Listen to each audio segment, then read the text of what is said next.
पिछले 2 दिन से लगातार मेरी तरह आप लोग भी बार बार यूट्यूब पर और इस तरह के सभी प्लेटफॉर्म पर हर न्यूज़ चैनल की तरफ से एक ही न्यूज़ देख रहे होंगे। बार बार यही हेडलाइन चलाई जा रही है कि चीन ने पूरी मुस्लिम दुनिया को चौंका दिया, चीन ने अमेरिका को चौंका दिया, चीन ने इजराइल को चौंका दिया। और शायद इसमें काफ़ी हद तक सच्चाई भी है। मुस्लिम दुनिया को चौंकाया हो या ना चौंकाया हो, मगर अमेरिका और ख़ासतौर से इजराइल को तो ज़रूर चौंका दिया है।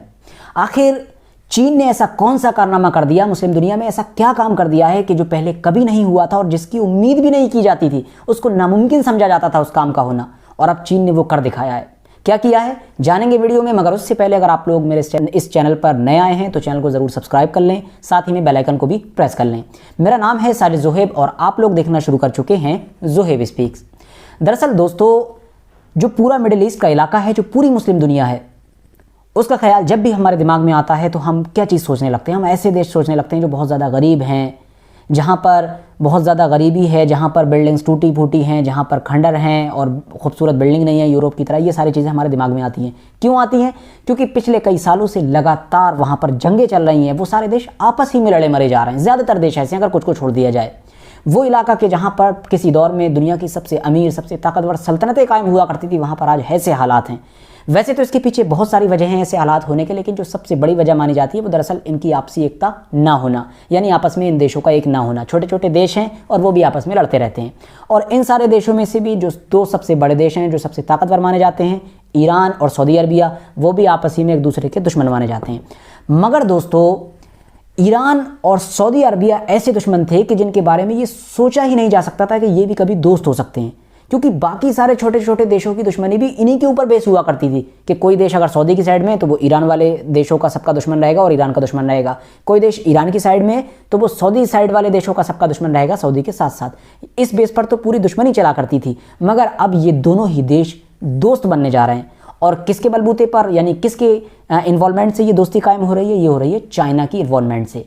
6 से लेकर 10 तक ईरान के और जो सऊदी अरबिया के जो बड़े बड़े पद पर बैठे हुए लोग थे, वो चाइना के शहर बीजिंग पहुंचे थे। वहां पर 4 दिन तक लगातार मीटिंग चली और बड़े बड़े फैसले लिए गए कि किस तरीके से अपने रिश्तों को आगे बढ़ाया जाएगा, क्या क्या स्टेप उठाए जाएंगे जिसकी मदद से जल्द हम लोगों के रिश्ते फिर से नॉर्मलाइज हो सकें और हम बिल्कुल आम देश बन सकें, दोनों आपस में दोस्ती के साथ।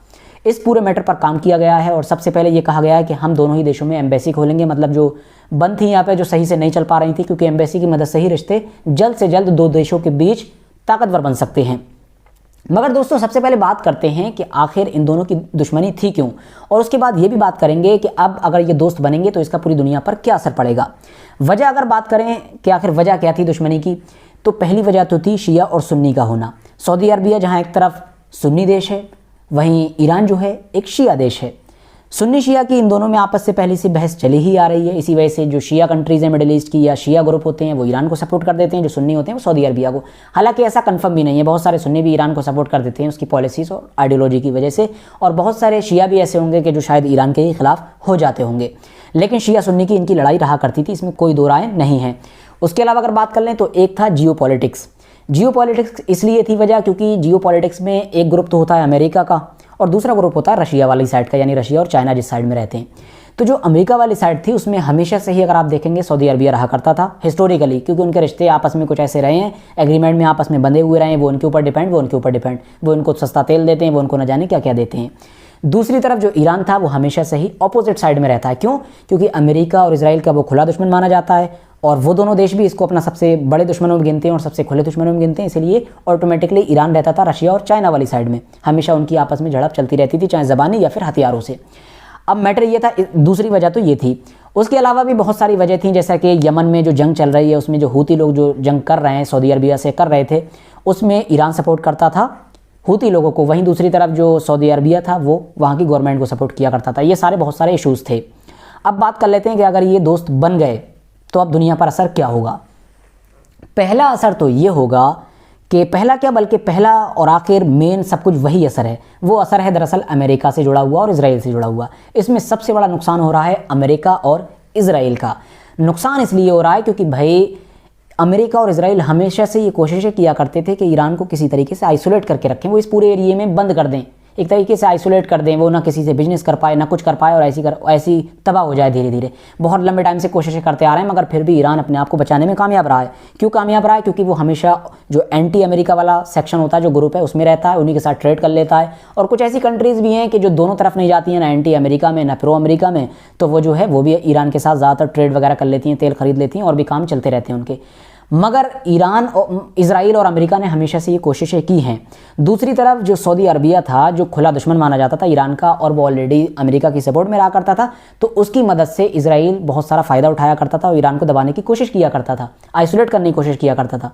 और वो क्योंकि सऊदी अरबिया और बाकी अरबियन कंट्रीज से धीरे धीरे इजराइल अमेरिका के बलबूते पर अपने रिश्ते संभाल ही रहा था, तो इसी वजह से ईरान को दबाने में उसे आसानी होती थी। मगर अब जब वो खुद ही दोस्त बन जाएंगे जो दुश्मन थे, तो अब ये दोनों कंट्रीज़ क्या करेंगी? और इसके अलावा जैसा कि आप सभी जानते होंगे कि जब से यूक्रेन वॉर शुरू हुई है, तब से ऑलरेडी मिडिल ईस्ट की सारी कंट्रीज़ जो अमेरिका की सपोर्ट में रहा करती थी, वो ऑलरेडी अमेरिका से हट रही थी, धीरे धीरे हट रही थी। खासतौर से सऊदी अरबिया बहुत एक तरीके से उन्हें एंटी अपना एक मिजाज दिखाया अमेरिका की तरफ यूक्रेन वॉर से पहले से ही, जब से ये जो बाइडन आए, क्योंकि वो वहाँ का जो किंग हैं, प्रिंस जो हैं मोहम्मद बिन सलमान, उनसे बिल्कुल कट्टर दुश्मनी चलती है जो बाइडन की, इसीलिए वो धीरे धीरे वैसे ही अलग हो गए हैं। अब पहले तो अलग हो ही रहे थे, रशिया वाले ग्रुप में जा रहे थे, मगर अब जब ईरान से ही दोस्ती हो जाएगी तो सोचिए आप क्या होगा। सबसे ज़्यादा इसका असर इजराइल के ऊपर हो रहा है। इजराइल सबसे बड़ा दुश्मन मानता है ईरान को अपना, क्योंकि एक वही ताकतवर ऐसा देश है कि जिससे उसको सबसे ज़्यादा खतरा बना रहता है अपने आसपास में। और साथ ही साथ ये खबर इजराइल के लिए उस वक्त आ रही है कि जब इजराइल पहले ही ईरान की उस खबर से परेशान है जिसमें यह बताया जा रहा है कि वो बहुत जल्द ही परमाणु हथियार हासिल कर लेगा। ऐसे वक्त में कि जब ईरान परमाणु हथियार हासिल करने वाला है बहुत सारी रिपोर्ट्स के मुताबिक, तो इजराइल के लिए ये खबर एक डरावने ख्वाब से कम नहीं है। फिलहाल दोस्तों आगे क्या होगा देखते हैं। उम्मीद करते हैं कि मिडिल ईस्ट में कुछ अच्छा ही होगा। इससे रिलेटेड जो भी आगे डेवलपमेंट होंगे मैं आपको ज़रूर अपडेट करूँगा। फिलहाल आज की वीडियो हम यहीं पर ख़त्म करते हैं, मिलेंगे एक और नई वीडियो के साथ।